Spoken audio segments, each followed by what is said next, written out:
बिस्मिल्लाहिर्रहमानिर्रहीम। नाज़रीन अस्सलाम वालेकुम, मैं हूँ इमरान वसीम। नाज़रीन, आज हम आज़ाद कश्मीर के दारुल हुकूमत मुज़फ़्फ़राबाद में यहाँ मौजूद हैं। आज के व्लॉग में हम बात ये करने वाले हैं कि आज़ाद कश्मीर का जो इलेक्शन होने जा रहा है, इस इलेक्शन में कौन सी सियासी जमात जो है वो कामयाबी हासिल करेगी। आज़ाद कश्मीर के दारुल हुकूमत मुज़फ़्फ़राबाद पर अगले 5 साल किस सियासी जमात की हुकूमत होगी, कौन सी सियासी जमात अगले 5 साल आज़ाद कश्मीर पर हुक्मरानी करेगी। इस बात का फ़ैसला तो आज़ाद कश्मीर के जो अवाम है वो 25 जुलाई को अपने वोट के ताकत के ज़रिए करेंगे। इस वक्त जो ऑन ग्राउंड सूरत हाल है वो सबसे पहले आप नाज़रीन को बता देते हैं और फिर आप नाज़रीन को ये भी बताएंगे कि जो यहाँ पर जलसे हुए हैं, मरीम नवाज़ ने यहाँ पे खिताब किया है, बिलावल भुट्टो ज़रदारी खिताब कर चुके हैं, आज भी वो बाग में जलसा आम से खिताब करेंगे। उसके बाद वो मुज़फ़्फ़राबाद में आएंगे, यहाँ पर उनका जलसा होना है। वज़ीर आज़म इमरान खान भी आज आज़ाद कश्मीर के 2 हलकों में यानी कोटली में और एक और जगह है वहाँ पर भी वज़ीर आज़म इमरान खान भी पहुँचेंगे, वो भी खिताब करेंगे। तो जीत किसकी होगी, अवाम का क्या कहना है कि किसके जलसे बड़े हैं, लेकिन जलसे बड़े होने के बावजूद अवाम की प्रेडिक्शन क्या है कि कौन सी सियासी जमात जो है वो इस इलेक्शन में कामयाबी हासिल करेगी।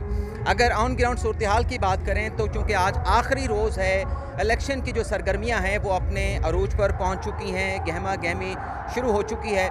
आज रात 12 बजे जो इलेक्शन कैंपेन है उम्मीदवारों की वो ख़त्म हो जाएगी।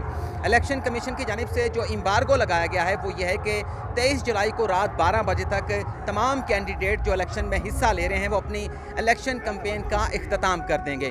आज के इस रोज़ के बाद ये होगा कि कल, चूँकि 24 जुलाई है, तो कल 24 जुलाई को जो उम्मीदवार हैं, उनके जो एजेंट्स होंगे, उनके जो सपोर्टर्स होंगे, उनके जो कारकुनान होंगे, वो डोर टू डोर जो है अपनी इलेक्शन कैंपेन का आगाज़ करेंगे ताकि आखिरी रोज़ भी वोटर्स को कन्विंस किया जा सके। अगर इलेक्शन के इंतज़ामात की हम बात कर लें, लेकिन इलेक्शन के इंतज़ामात से पहले आपको जो लोगों का क्या कहना है, जो लोगों से हमारी बात हुई है, क्योंकि आम तौर पर इम्प्रेशन ये है, जो एक तासुर दिया गया कि मरीम नवाज़ ने जो आज़ाद कश्मीर में मुख्तलिफ यहाँ पर जलसे किए, मरीम नवाज़ के जलसे बहुत बड़े थे। इसी तरह से पाकिस्तान पीपल्स पार्टी के जो जलसे हुए वो भी अवाम ये बताते हैं, मुज़फ़्फ़राबाद के लोग बताते हैं कि खासे ज़्यादा बड़े थे। आज़ाद कश्मीर में मरीम नवाज़ ने अपनी इलेक्शन कैंपेन का आगाज़ किया था, वज़ीर आज़म इमरान खान ने भी मुज़फ़्फ़राबाद आना था, लेकिन बारिश की वजह से उनका यहाँ का जलसा मनसूख कर दिया गया था। आज बिलावल भुट्टो ज़रदारी भी आ रहे हैं। तो कल से हम यहाँ पर मुज़फ़्फ़राबाद में मौजूद हैं। हमने यहाँ पर लोगों से बात की है, उनसे जानने की कोशिश की है कि आप किस सियासी जमात के साथ जाएंगे, किस सियासी जमात को वोट करेंगे, किस सियासी जमात को अपनी हुकूमत के लिए जो आप पर अगले 5 साल हुक्मरानी करें, किसको मुंतखब करेंगे। हमने जलसों के हवाले से भी बात की तो लोगों का ये कहना था कि नो डाउट जो मरीम नवाज़ के यहाँ पे जलसे हुए, जो जलसे पीपल्स पार्टी ने किए, बिलावल भुट्टो ज़रदारी ने किए, आसफ़ा भुट्टो ज़रदारी ने किए, वो जलसे बड़े थे, उसमें लोगों की बड़ी तादाद ने शिरकत की। पीपल्स पार्टी के और मुस्लिम लीग नवाज़ के मुकाबले में जो पाकिस्तान तहरीक इंसाफ के जलसे थे उसमें लोग इतनी बड़ी तादाद में नहीं गए। लेकिन हमने उनसे पूछा कि जीत किसकी होगी। चलें, जलसे तो बड़े छोटे हो ही जाते हैं, ये मैं आप ऐसा कह लें कि ऑन ओथ आपसे बता रहा हूँ। तो लोगों का ये कहना था कि हम जो लिटरेसी है यहाँ पर आज़ाद कश्मीर के लोगों की 42 लाख आबादी है, 32 लाख से ज़्यादा वोटर्स हैं, तो 90% जो आवाम है वो बड़े पढ़े लिखे हैं और बड़े बाशऊर भी हैं। और जब भी ये इलेक्शन का मौसम यहाँ पे आता है, पंडाल सज जाता है, मैदान सज जाता है, इलेक्शन होने जा रहा होता है, तो हम ये देखते हैं कि इस्लामाबाद में किसकी हुकूमत है और कितने साल उनकी हुकूमत रहेगी और फिर कितने साल के बाद किस पार्टी की अगली हुकूमत पाकिस्तान में हो सकती है। तो यहाँ पर जब लोगों से हमने सवाल किया तो उन्होंने कहा कि नो डाउट जलसे मरियम के भी बड़े थे, बिलावल के भी बड़े थे, आसफ़ ज़रदारी के भी, अपना आसफ़ा भुट्टो ज़रदारी के भी बड़े थे, लेकिन हुकूमत जो बनेगी वो पाकिस्तान तहरीक इंसाफ की बनेगी। ये कहा गया है यहाँ के अवाम की जानिब से। मैं अपनी खुद से ऐसी कोई प्रेडिक्शन नहीं कर रहा, क्योंकि लोगों से जो बात हुई वही बात आप लोगों तक पहुँचानी है, क्योंकि बहुत सारे हमारे दोस्त हैं, साथी हैं, जीत के दावे कर रहे हैं, नून लीग के भी कर रहे हैं, तहरीक इंसाफ के भी कर रहे हैं, पीपल्स पार्टी के भी कर रहे हैं, लेकिन लोगों की सोच ये है, वो ये खुद ये समझते हैं, खुद अपनी ज़ुबान से कहते हैं कि अगली हुकूमत यहाँ पर पाकिस्तान तहरीक इंसाफ की होगी और पाकिस्तान तहरीक इंसाफ पहली मरतबा आज़ाद कश्मीर में अपनी हुकूमत बनाने में कामयाब होगी। इसके साथ साथ एक और चीज़ भी आप नाज़रीन के साथ बड़ी दिलचस्प मैं शेयर कर लेता हूँ कि लगता यह है कि 5 का जो हिस्सा है वो वज़ीर आज़म इमरान खान के लिए बड़ा खुशकिस्मत है।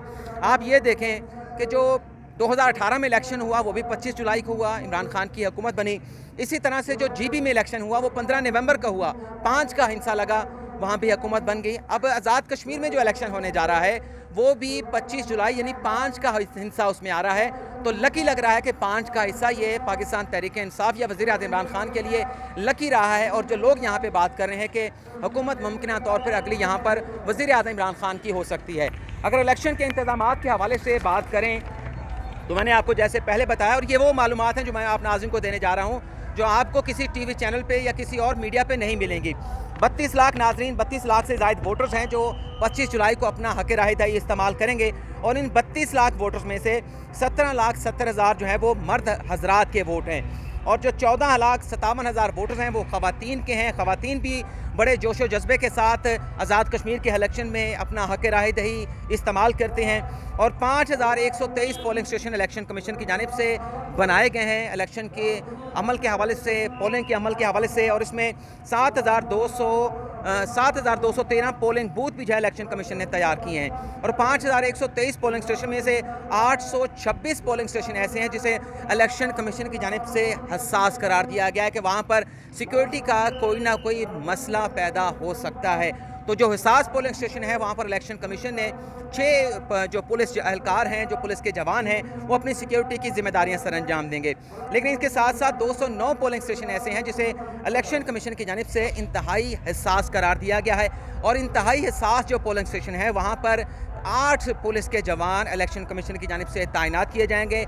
और जो नॉर्मल पोलिंग स्टेशन है जहाँ पर किसी किस्म की कोई सिक्योरिटी का कोई खदशा नहीं है, कोई इस किस्म का कोई ख़तरा नहीं है, वहाँ पर 4 पुलिस एहलकार हर पोलिंग स्टेशन के ऊपर अपनी सिक्योरिटी की जिम्मेदारियाँ जो है वो सर अंजाम देंगे। 45 हल्के हैं आज़ाद कश्मीर के, 45 में से 33 हल्के आज़ाद कश्मीर में हैं, जहाँ पर कश्मीर के जो कश्मीर में रहने वाले अवाम हैं वो अपना हक़ राय दही इस्तेमाल करेंगे। 12 जो हल्के हैं वो पाकिस्तान में हैं, इस्लामाबाद में, लाहौर में, रावलपिंडी में, पेशावर में और दीगर शहरों में, जहाँ पर जो महाजरीन हैं जो पाकिस्तान में आज़ाद कश्मीर के अवाम रहते हैं वो अपना हक़ राय दही इस्तेमाल करेंगे। अगर मजमूई तौर पर सिक्योरिटी की बात की जाए तो 45 जो हल्के हैं वहाँ पर 37,000 जो पुलिस एहलकार हैं वो अपनी सिक्योरिटी की जिम्मेदारियाँ सर अंजाम देंगे। और जो 33 हल्के हैं आज़ाद कश्मीर के, वहाँ पर 25,000 पुलिस एहलकार अपनी सिक्योरिटी के फ़राइज़ सर अंजाम देंगे। और 25,000 सिक्योरिटी एहलकारों में जो फ़ौज है वो अलग है। फ़ौज को भी मुआवनत के लिए इलेक्शन कमीशन आज़ाद कश्मीर की जानिब से तलब किया गया है। आज़ाद कश्मीर की पुलिस के 5,000 जवान जो है वो सिक्योरिटी की जिम्मेदारियां जो है इस इलेक्शन में सर अंजाम देंगे। पंजाब से भी 12,000 की फ़ोर्स जो है वो इलेक्शन कमीशन ने जो इस वक्त निगरान हुकूमत है उसकी जानिब से यहाँ पर तलब की गई है, बुलाई गई है। और पंजाब से यानी 12,000 सिक्योरिटी के जवान अपने फ़राइज़ सर अंजाम देंगे। खैबर पख्तूनख्वा से 10,000 की फ़ोर्स, 10,000 जवान जो है वो सिक्योरिटी के लिए यहाँ पर बुलाए गए हैं। रेंजर को भी सिक्योरिटी में रखा गया है, KFC को भी रखा गया है। रेंजर के 3,200 जो एहलकार हैं वो सिक्योरिटी के फ़राइज़ सर अंजाम देंगे। FC के 4,000 जो है वो जवान सिक्योरिटी के फ़राइज़ सर अंजाम देंगे। इस्लामाबाद से भी 1,000 के जो फोर्स है वो यहाँ पर इलेक्शन के लिए आज़ाद कश्मीर में तलब की गई है। लेकिन अगर सिर्फ हम मुज़फ़्फ़राबाद की बात कर लें तो मुज़फ़्फ़राबाद के नाज़रीन 7 हल्के हैं, जिसमें 2 हल्के वादी नीलम के भी शामिल हैं, तो 5 हल्के हैं वैसे मुज़फ़्फ़राबाद के। अगर ज़िले की बात कर लें, डिवीज़न की बात करें तो 7 हल्के हैं। तो मुज़फ़्फ़राबाद में जो इलेक्शन कमीशन की जानिब से जो वोटर फहरिस्त तैयार की गई है उसमें 5,35,000 वोटर्स हैं जो अपना हक़ राय दही इस्तेमाल करेंगे। और इसमें ख़वातीन वोटर्स की तादाद 2,42,000 से ज़्यादा है। और मर्द हज़रात वोटर्स की तादाद 2,92,000 है जो 25 जुलाई को अपना वोट का हक़ इस्तेमाल करेंगे। और 989 पोलिंग स्टेशन मुज़फ़्फ़राबाद में इलेक्शन कमीशन की जानिब से कायम किए गए हैं। और 1,349 पोलिंग स्टेशन भी पोलिंग बूथ भी जो है इलेक्शन कमीशन की जानिब से बनाए गए हैं। और सूरत हाल ये है कि 3 बड़ी सियासी जमातों में इस वक्त ये बड़ा मार्का होने जा रहा है इलेक्शन का, जिसमें पाकिस्तान तहरीक इंसाफ है, मुस्लिम लीग नवाज़ है, पाकिस्तान पीपल्स पार्टी है। और हर जमात की जानिब से अपनी कामयाबी का दावा किया जा रहा है। हर उम्मीदवार की जानिब से हर उम्मीदवार जो है अपनी कामयाबी के लिए पुरुमीद है। वोटर भी, कारकुन भी अपनी उम्मीदवार की जीत के लिए पुरुमीद दिखाई देता है। लेकिन फ़ैसला जो है वो 25 जुलाई का होगा कि आज़ाद कश्मीर में किस सियासी जमात की हुकूमत बनती है।